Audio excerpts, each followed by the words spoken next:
Tá na stucky ar crucha faoin matal. The stockings are hung under the mantle.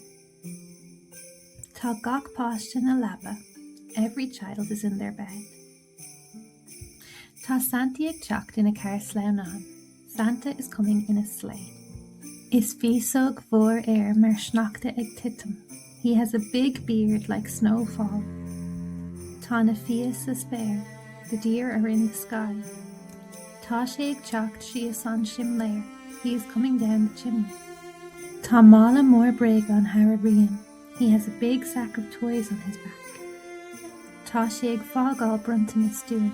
He is leaving presents for us. Tá Santa ag ithe bríscí Nollaig. Santa is eating Christmas biscuits.